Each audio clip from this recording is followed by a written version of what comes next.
So hey guys, welcome again to my YouTube channel KLP Suraj. और आज की जो वीडियो है वो थोड़ी स्पेशल होने वाली है। इसलिए है क्योंकि कुछ बच्चों ने डिमांड की है कि आज का जो टॉपिक है वो ट्रांसलेशन का होना चाहिए। बहुत सारे बच्चों को ट्रांसलेशन में दिक्कतें आ रही हैं, इसलिए उन लोगों ने रिक्वेस्ट किया कि अब की जो वीडियो बने वो ट्रांसलेशन पे आए, ताकि उनके जो बोर्ड्स के एग्ज़ाम भी आने वाले हैं उसको देखते हुए उनको बोर्ड के एग्ज़ाम में या और भी जो रिटन टेस्ट वगैरह होते हैं उनमें उनको हेल्प मिल सके। तो इसीलिए हम लोगों ने जो आज का टॉपिक उठाया है वो है ट्रांसलेशन। उससे पहले अगर आप हमारे चैनल पर नए आए हैं तो चैनल को सब्सक्राइब कर लें, और जो हमारे पुराने व्यूअर्स हैं वो सपोर्ट ऐसे कर रहे हैं वैसे ही सपोर्ट करते रहें। वीडियो को आप पूरा देखा करें, and this video is also very helpful for you, so please watch this video completely. बीच में वीडियो ना छोड़ा करें, वरना वीडियो को बनाने का जो एम है वो अच्छा नहीं लगता है कि जब आप पूरा वीडियोस नहीं देखते हैं। सो हम चलते हैं अपने लेसन पे। तो सबसे पहले हम समझ लेते हैं ट्रांसलेशन होता क्या है। तो ट्रांसलेशन को हम हिंदी में कहते हैं अनुवाद। ट्रांसलेशन को हिंदी में क्या बोलेंगे? अनुवाद बोलेंगे। अब ट्रांसलेशन होता क्या है इसको हम समझ लेते हैं। तो translation is a process. Translation is a process in which one language is converted into another one to read or understand clearly। मतलब ट्रांसलेशन वह प्रक्रिया होती है, translation is a process, translation एक ऐसी प्रक्रिया होती है जिसमें किसी भी एक भाषा को हम दूसरी भाषा में कन्वर्ट करते हैं ताकि हम उसको अच्छे से समझ सकें या उसको अच्छे से हम पढ़ सकें या अपने भाव को सामने वाले व्यक्ति को अच्छी तरह से समझा सकें, पहुंचा सकें। सो वंस अगेन, ट्रांसलेशन एक ऐसी प्रक्रिया होती है जिसमें हम एक भाषा को दूसरी भाषा में ट्रांसलेट करते हैं, परिवर्तित करते हैं, कन्वर्ट करते हैं, ताकि वो हमारी भाषा को, हमारे भाव को अच्छी तरीके से समझ सके, अच्छी तरीके से पढ़ सके। अब ट्रांसलेशन के बाद जो बच्चे ट्रांसलेशन करते हैं, ट्रांसलेशन हम दो तरीके से करते हैं। सबसे पहले हम बात करेंगे सिंपल सेंटेंसेज की। सिंपल सेंटेंस क्या होते हैं? तो देखिए, सिंपल सेंटेंस के आगे मैंने लिखा कि no action in the sentence, यानी सेंटेंस में कोई एक्शन न हो, अर्थात ऐसे सेंटेंस जिसमें कर्ता के द्वारा कोई काम नहीं होता है। जो भी सेंटेंस का सब्जेक्ट होता है उसके द्वारा जब कोई कार्य नहीं होता है, ऐसे सेंटेंसेस को हम सिंपल सेंटेंस कहते हैं। एग्जाम्पल की बात अगर हम करें तो example, Ram is a good boy. Ram एक अच्छा लड़का है।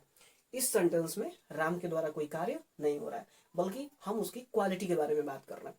सेकेंड एग्जाम्पल हम लेते हैं, कह रहा है कि you have a black cow. कह रहा है कि तुम्हारे पास क्या है? एक काली गाय है।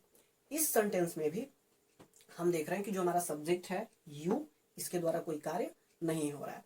कुछ और एग्जाम्पल हम लेते हैं, जैसे हमारा जो अगला एग्जाम्पल है, कह रहा है कि द विंडो इज ब्रोकन। कह रहा है खिड़की टूटी हुई है। इसमें खिड़की कोई कार्य नहीं कर रही है, बल्कि हम खिड़की की स्थिति के विषय में बात कर रहे हैं कि जो खिड़की है वो क्या, टूटी हुई है। तो एक और एग्जाम्पल हम लेते हैं, कह रहा है कि the king was rich. Past में हमारा सेंटेंस है, कह रहा है कि द किंग वाज रिच। कह रहा है कि जो राजा था वो क्या था? रिच था, धनी था, अमीर था। तो ये जितने भी एग्जाम्पल्स हमने देखे, इन एग्जाम्पल्स में जो हमारे सेंटेंस का सब्जेक्ट था उस सब्जेक्ट के द्वारा कोई कार्य नहीं हो रहा था। सेकेंड इंपॉर्टेंट चीज जो है वो हम बात करेंगे टेंस के बारे में। टेंस क्या होता है? तो टेंस का मतलब आप इजीली ये समझ जाइए कि टेंस वो होता है जिसमें सब्जेक्ट के द्वारा कार्य हो, यानी टेंस वो होता है जिसमें सब्जेक्ट के द्वारा कार्य हो। अगर सब्जेक्ट के द्वारा कोई कार्य नहीं हो रहा है तो हम उसको सेंटेंस नहीं, टेंस नहीं बोल सकते। क्यों नहीं बोल सकते? क्योंकि टेंस होता ही है क्या? काल या समय, यानी कि जिसमें किसी भी कार्य के होने के समय के विषय में हम बात करें, और जिस सेंटेंस में कार्य ही नहीं होगा वो टेंस नहीं कहलाएगा। अब हम टेंस के एग्जांपल्स की बात करें तो यहाँ पर आपको कुछ एग्जांपल दिख रहा है। जैसे मैं कह रहा कि राम इज प्लेइंग। राम क्या कर रहा है? खेल रहा है। इसमें देखिए, राम जो आपका सब्जेक्ट है उसके द्वारा एक काम हो रहा है, कौन सा? प्लेइंग, खेलने का। सेकेंड एग्जाम्पल हम लेते हैं, कह रहा है कि सी इज रीडिंग। वो क्या कर रही है? पढ़ रही है। अब यहाँ पर जो आपका सब्जेक्ट है सी, इसके द्वारा एक कार्य हो रहा है। कार्य कौन सा हो रहा है? रीडिंग, पढ़ने का। कुछ और एग्जाम्पल हम लेते हैं, जैसे हमने कह दिया कि सी वॉज राइटिंग अ लेटर। कह रहा कि वह एक पत्र लिख रही थी। यहाँ पर भी हमारा जो सब्जेक्ट है सी, सब्जेक्ट ऑफ द सेंटेंस सी, उसके द्वारा एक कार्य हो रहा है। कार्य कौन सा हो रहा है? राइटिंग, लिखने का। एक और एग्जाम्पल हम लेते हैं, कह रहा कि Ram has been waiting for me. कह रहा कि राम मेरी प्रतीक्षा करता रहा है। तो इन सारे सेंटेंसेस में हमने देखा कि जो हमारा सब्जेक्ट है उस सब्जेक्ट के द्वारा कोई ना कोई कार्य हो रहा है। तो there are two types of sentence, यानी कि सिंपल सेंटेंस और टेंस। सिंपल सेंटेंस मतलब आपने क्या समझा कि जिन सेंटेंसेज में सब्जेक्ट के द्वारा कार्य नहीं होता है उनको हम सिंपल सेंटेंस बोलते हैं, और ऐसे सेंटेंस जिसमें सब्जेक्ट के द्वारा कार्य होता है उसको हम टेंस बोलते हैं। सो यहाँ पर हम दो सेंटेंस देख रहे हैं। सेंटेंस है मैं अपने भाई के लिए गाना गा रहा हूँ, और सेकंड सेंटेंस है मैं गाना अपने भाई के लिए गा रहा हूँ। हिंदी में अगर हम बात करें तो ये दोनों ही सेंटेंस क्या है, सही है। अगर हम हिंदी के हिसाब से देखें तो ये दोनों सेंटेंस क्या है, सही है, इसमें कोई मिस्टेक नहीं है। लेकिन जब इसका हम इंग्लिश ट्रांसलेशन करते हैं उसमें हमें कुछ दिक्कतें आती हैं। जैसे अगर हम इस सेंटेंस को बनाएं वर्ड टू वर्ड, पहला आपको सबसे इजी तरीका समझना है कि जब भी आप ट्रांसलेशन करते हैं तो वर्ड टू वर्ड कैसे करते हैं। जैसे हमने सबसे पहले सब्जेक्ट लिख दिया आई, हमने क्या लिख दिया, आई। अब सेंटेंस को हम पीछे की तरफ से बनाना स्टार्ट करते हैं। क्या कह रहा है, हूं की अंग्रेजी हम क्या लिखेंगे, एम। हमने एम लिख दिया। अब कह रहा है गा रहा आईएनजी फॉर्म आया, तो हमने सिंग, और उसी में हमको लगा देना है आईएनजी, आई एम सिंगिंग। क्या गा रहा, गाना, तो हमने जो है कहा ए सॉन्ग। हमने क्या करा, ए सॉन्ग। अब कह रहा है के लिए, तो के लिए क्या, फॉर, किसके लिए, अपने भाई, माई ब्रदर। यहां पे हमारा सेंटेंस हो गया कंप्लीट। यानी हमने ट्रांसलेशन क्या किया कि I am singing a song for my brother. हमने ट्रांसलेशन किया कैसे, हमने सीधे सीधे क्या किया, सबसे पहले हमने सब्जेक्ट को लिख दिया, उसके बाद सेंटेंस को हम पीछे की तरफ से बनाना स्टार्ट कर दिए। हूं के लिए हमने एम का प्रयोग कर दिया, उसके बाद क्या आ रहा है, गा रहा के लिए हमने क्या यूज कर दिया, सिंगिंग। उसके बाद गाना के लिए हमने क्या लिख दिया, सॉन्ग। उसके बाद के लिए हमने क्या लिख दिया, फॉर। उसके बाद आ रहा है अपने भाई, तो उसके लिए हमने क्या लिख दिया, माई ब्रदर। तो ये हमारा जो है सेंटेंस का ट्रांसलेशन हो चुका है। बट हर बार ये मेथड काम नहीं आता है, क्योंकि मैंने कहा कि ये जो सेकेंड सेंटेंस है ये भी सही है। अगर इसके हिसाब से हम यहाँ पर इस ट्रांसलेशन को बनाएं तो सेंटेंस हमारा होगा आई, हूं के लिए हम लिखेंगे एम, गा रहा के लिए लिखेंगे सिंग और उसी में आईएनजी, के लिए हम क्या करेंगे, फॉर, और जो है अपने भाई के लिए हम क्या लिखेंगे, माई ब्रदर, और गाना के लिए क्या लिखेंगे, सॉन्ग या ए सॉन्ग। तो हो जाएगा I am singing for my brother song. अब ये सेंटेंस आपका क्या हो गया, इनकरेक्ट हो गया। ये सेंटेंस क्या हो गया, इनकरेक्ट हो गया। तो ऐसे में जो सेंटेंस है वो किसी मेथड से बन भी सकता है और हो सकता है कि उस मेथड से गलत भी हो जाए। तो आप अगर किसी भी सेंटेंस को पीछे की तरफ से ऐसे बनाते हैं तो कुछ चांसेस हैं जहां पर ये सेंटेंस सही हो सकते हैं, बट कुछ चांसेस ऐसे भी होते हैं जहां पर आपका ये जो सेंटेंस होगा वो सेंटेंस सही नहीं हो सकता है, गलत हो सकता है। तो आप इस रूल का जब भी यूज करेंगे तो छोटे सेंटेंसेस के लिए करेंगे, और कब करेंगे, जब आप देखिए कि आपका सेंटेंस पीछे की तरफ से बनाने पर सटीक बन जा रहा है तब। अगर कंडीशन ऐसी है तो आप रिस्क नहीं लेंगे। लेकिन अगर आपका सेंटेंस ऐसे आ रहा है या ऐसे आ रहा है, उसके लिए एक ट्रिक भी आती है। वो ट्रिक जो है हम लोग अब देखेंगे कि वो ट्रिक क्या है, जिसकी हेल्प से चाहे ये वीडियो मतलब ये ट्रांसलेशन हुआ या इससे बड़े से बड़ा ट्रांसलेशन भी आएगा तो उसको हम इजीली कर सकते हैं। और उसके लिए हम एक बड़ा सा सेंटेंस लेंगे ताकि आपको दिक्कत ना हो। ट्रांसलेशन जब बड़ा होगा मैं खुद उसको सॉल्व करूंगा, उसके बाद आप उसको देखिएगा और आप छोटे छोटे, सबसे पहले छोटे छोटे सेंटेंसेस पे उस ट्रिक को यूज करिएगा। उसके बाद जैसे जैसे आपका नॉलेज इंप्रूव होगा वैसे वैसे उस ट्रिक को बड़े सेंटेंसेस पे यूज करिएगा। तो वो ट्रिक देखते हैं।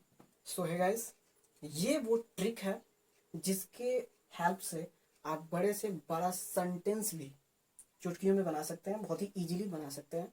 लेकिन सबसे पहले आप इस ट्रिक को समझिए। ट्रिक क्या कह रहा है, हु। अब हु क्या है, जो पढ़ने वाले स्टूडेंट्स उनको पता है कि हु से हम सब्जेक्ट को फाइंड आउट करते हैं, सब्जेक्ट पता लगाते हैं, कर्ता का पता लगाते हैं, यानी कार्य किसके द्वारा हो रहा है उसको जो है हम ढूंढते हैं। उसके बाद टेंस, या मॉडल वर्ब या वर्ब, यानी टेंस कौन सा है उस सेंटेंस में, या वर्ब क्या है, क्रिया क्या है, हम उसको ढूंढ लेते हैं। उसको लिखने के बाद हम व्हाट से प्रश्न करते हैं, क्या से प्रश्न करते हैं, और जो भी मिलता है हम उसको लिखते हैं। उसके बाद whom, किसका, किसको, उससे हम प्रश्न करेंगे तो जो है हमें एक और ऑब्जेक्ट मिलेगा, हम उसको लिखेंगे। उसके बाद हम हाउ, कैसे, इससे प्रश्न करते हैं, जो चीज मिलती है उसको लिखते हैं। उसके बाद वाई, क्यों, ये हम प्रश्न करते हैं, तो जो मिलता है हम उसको लिखेंगे। उसके बाद वेयर, कहाँ, इससे हम प्रश्न करेंगे और जो आंसर मिलेगा हम उसको लिखेंगे।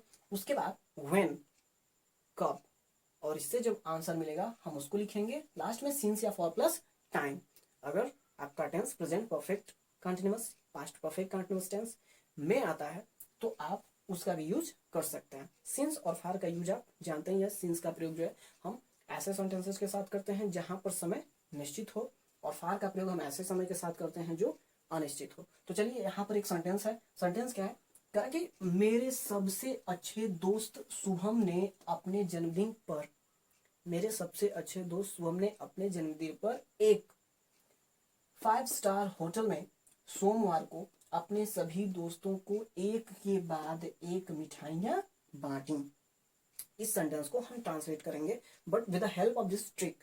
इस ट्रिक की हेल्प से हम इस सेंटेंस को क्या करेंगे, सॉल्व करेंगे। तो सबसे पहले हम देखते हैं, करा कि मेरे सबसे अच्छे दोस्त शुभम ने अपने जन्मदिन पर एक 5 स्टार होटल में सोमवार को अपने सभी दोस्तों को एक के बाद एक मिठाइयां बांटी। मैंने कहा हु से हम क्वेश्चन करेंगे। आप क्वेश्चन करिए कि किसने अपने जन्मदिन पर एक 5 स्टार होटल में सोमवार को अपने सभी, तो आंसर क्या आएगा, मेरे सबसे अच्छे दोस्त शुभम ने। ये आपका हो गया सब्जेक्ट ऑफ द सेंटेंस। इस सेंटेंस का सब्जेक्ट क्या है, मेरे सबसे अच्छे दोस्त शुभम। तो इसको हम सबसे पहले लिख लेते हैं,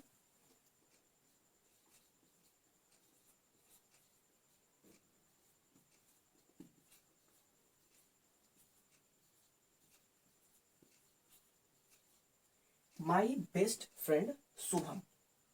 अब उसके बाद ये कह रहा है टेंस मॉडल वर्ब या वर्ब को ढूंढिए। तो वर्ब इसमें क्या है, बांटी। वर्ब क्या है, बांटी। शुभम ने क्या किया, बांटा। आप क्वेश्चन कर सकते हैं शुभम ने क्या किया, बांटा। तो जो है आप बांटने की अंग्रेजी क्या होती है, डिस्ट्रीब्यूट।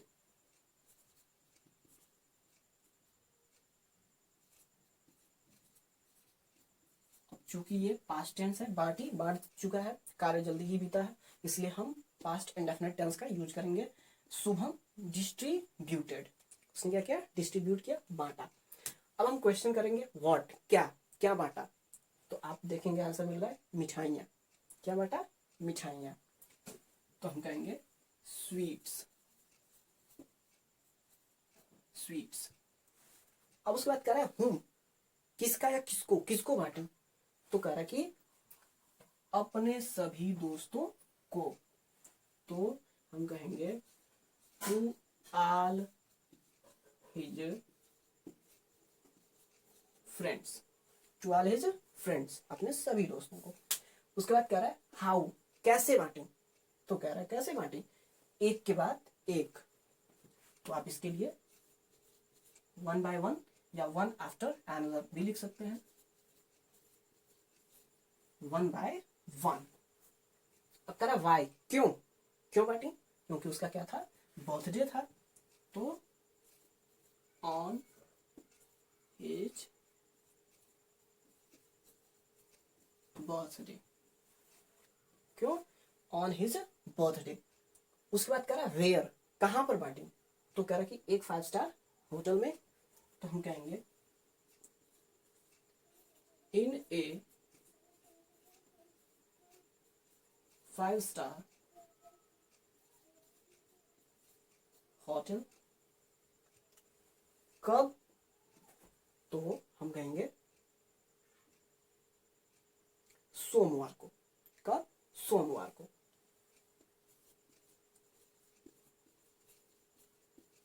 On Monday. और कुछ बच रहा है, नहीं बच रहा। तो आपने देखा कि इस ट्रिक की हेल्प से जो इतना बड़ा ये सेंटेंस था उसको हमने बहुत ही इजीली कर लिया, बहुत ही आसानी से। एक बार फिर से हम देखिए रिवाइज कर लेते हैं इस सेंटेंस को। सबसे पहले कह रहा हु, कौन, हम क्वेश्चन करेंगे कौन, जैसे इसमें हमने क्वेश्चन किया ना कि कौन अपने जन्मदिन पर एक 5 स्टार होटल में सोमवार को अपने सभी दोस्तों को एक के बाद एक मिठाइयाँ बांटा, तो आंसर क्या है, मेरे सबसे अच्छे दोस्त शुभम ने। तो ये हमारा सब्जेक्ट हो गया और इस सब्जेक्टिव पार्ट को हमने सबसे पहले लिख लिया, माई बेस्ट फ्रेंड शुभम। अब उसके बाद क्या रहा है कि हमको क्रिया ढूंढनी है, मॉडल वर्ब या वर्ब ढूंढनी है। तो शुभम ने क्या किया, बांटा। बांटा तो बांटा की अंग्रेजी क्या, डिस्ट्रीब्यूट, और चूंकि ये पास्ट इंडेफिनिट का टेंस है तो हम इसका डिस्ट्रीब्यूट का क्या कर देंगे, डिस्ट्रीब्यूटेड। तो यहाँ पर हो गया डिस्ट्रीब्यूटेड कि my best friend Shubham distributed. तो आपको क्वेश्चन करना है व्हाट से, बांटा तो क्या बांटा भाई, मिठाइयाँ बांटी तो स्वीट्स हो गया। उसके बाद कह रहा है हूँ, किसको बांटी, तो किसको बांटी भाई, टू ऑल हिज फ्रेंड्स, अपने सभी मित्रों को, अपने सभी दोस्तों को। उसके बाद कह रहा है हाउ, कैसे, तो 1 by 1, एक के बाद एक। फिर कह रहा है वाई, क्यों, क्यों बांटा, ऑन हिज बर्थडे, क्योंकि उसका क्या था, जन्मदिन था। उसके बाद कह रहा है वेयर, कहाँ पर, तो इन ए 5 स्टार होटल, ठीक है। उसके बाद लास्ट में कह रहा है वेन, कब, ऑन मंडे। तो इस तरह से आपने देखा कि ये जो बहुत ही बड़ा सेंटेंस था, कुछ बड़ा सेंटेंस था, उसको हमने इस ट्रिक की हेल्प से क्या किया, बड़े ही आसान तरीके से बना लिया। तो कमेंट बॉक्स में आप बताएंगे कि आपको ये वीडियो कैसी लगी और ट्रांसलेशन में आपको कहाँ तक हेल्प मिली। अगर आपको बड़े ट्रांसलेशंस मिल रहे हैं तो इस ट्रिक की सहायता से आप उसको बहुत ही इजीली बना सकते हैं। कुछ लोग के दिमाग में ये चल रहा होगा कि ये ट्रिक बहुत बड़ी है, हम इसको याद कैसे करें। तो देखिए, जब तक आप प्रैक्टिस नहीं करेंगे, आप 4-5 सेंटेंस बनाइए और इस स्ट्रक्चर को देख करके बनाइए। जब आप 5-6 ट्रांसलेशन करेंगे, 7-8 ट्रांसलेशन कर लेंगे, ये स्ट्रक्चर आपको ऑटोमेटिक याद होता चला जाएगा। तो आपको याद करने की जरूरत नहीं है, आप ट्रांसलेशन करते जाइए, इसको देखते जाइए, वो ऑटोमेटिक आपको याद होता जाएगा। और फॉर बेटर रिजल्ट, अगर आपको बेटर रिजल्ट चाहिए तो आपको डेली ट्रांसलेशन करने पड़ेंगे। और जब तक आप ट्रांसलेशन नहीं करते हैं तो आपको कितनी भी अच्छी से अच्छी ट्रिक क्यों ना याद हो, आप ट्रांसलेशन नहीं कर पाएंगे। तो सबसे मोस्ट इंपॉर्टेंट चीज़ क्या है कि आप ट्रांसलेशन पर फोकस करिए, डेली ट्रांसलेशन करिए। और अभी भी अगर ट्रांसलेशन समझ में नहीं आया हो तो आप कमेंट बॉक्स में लिख सकते हैं कि सर हमें एक और वीडियो ट्रांसलेशन पे चाहिए, आपको एक और सेपरेट वीडियो मैं और आसान तरीके से रिप्रेजेंट करूँगा। तब तक के लिए अगर आपने इस वीडियो को पूरा देख लिया हो तो वीडियो को लाइक कर दें, चैनल पर नया आया हो तो सब्सक्राइब कर दें और हमेशा ऐसे ही सपोर्ट करें। जय हिंद, जय भारत।